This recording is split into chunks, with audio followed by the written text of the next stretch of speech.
मराठा आरक्षणाच्या दृष्टीने एक महत्त्वाची अपडेट आहे।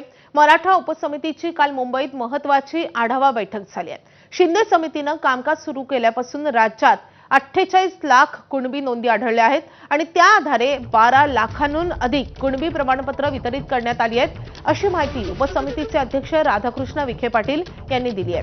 गेल्या 6 महिन्यात संभाजीनगरात जवळपास 50,000 प्रमाणपत्र, बीड जिल्ह्यात 34,000हून अधिक प्रमाणपत्र वितरित झाली आहेत। मुंबईत झालेल्या आंदोलनातील 8 पैकी 7 गुन्हे हे देखील मागे घेण्यात आले आहेत, तर मराठा आरक्षण आंदोलनादरम्यान दाखल 161 गुन्ह्यांपैकी केवळ 71 गुन्हे मागे घेणं हे प्रलंबित आहे।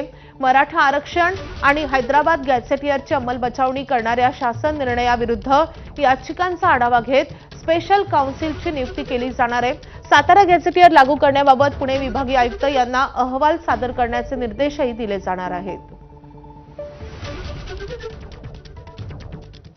दरम्यान ओबीसी आंदोलक लक्ष्मण हकेंनी कुणबी प्रमाणपत्रांसंदर्भात नेमकं काय म्हटलेलं आहे आपण पाहूयात।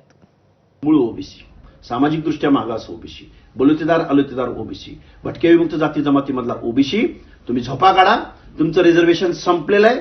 मग भाजप असो किंवा सत्तेतले सगळी माणसं असो, एका बाजूला सांगायचं ओबीसी आमचा डीएनए आहे आणि दुसऱ्या बाजूला मात्र ओबीसीचं आरक्षण शांत डोक्यानं संपवण्याचं महापाप इथल्या सत्ताधाऱ्यांनी केल्याचं आज रोजी आपल्याला बघायला भेटतंय। कोर्टात जाऊन फक्त चालणार नाही, न्यायालयीन दाद मागून चालणार नाही, तर महाराष्ट्रातल्या ओबीसीनी रस्त्यावर उतरल्याशिवाय पर्याय नाही। गेली 2 वर्ष झालं आम्हाला बदनाम केलं जातंय, आम्हाला शिव्या दिल्या जात आहेत, आमच्यावरती हल्ले केले जात आहेत। तर किती कुणबी नोंदी आता आढळलेल्या आहेत आपण ग्राफिक्सद्वारे पाहूयात। तर शिंदे समितीला आतापर्यंत 48 लाख कुणबी नोंदी सापडल्या आहेत। 12,11,303 लोकांना कुणबी प्रमाणपत्रांचं वाटप करण्यात आलंय। तर छत्रपती संभाजीनगर विभागातच 2,57,084 प्रमाणपत्रांचं वाटप झालंय। फेब्रुवारी 2026 पर्यंतच्या 6 महिन्यात मराठवाड्यात 49,958 कुणबी प्रमाणपत्र देण्यात आलेली आहेत। केवळ बीड जिल्ह्यात 34,692 कुणबी प्रमाणपत्रांचं वाटप झालंय।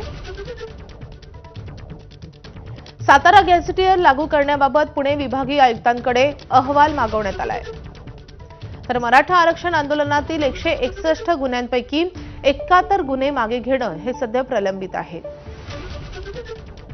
मुंबईतील आंदोलनादरम्यानच्या 8 गुन्ह्यांपैकी 7 गुन्हे देखील मागे घेण्यात आले आहेत।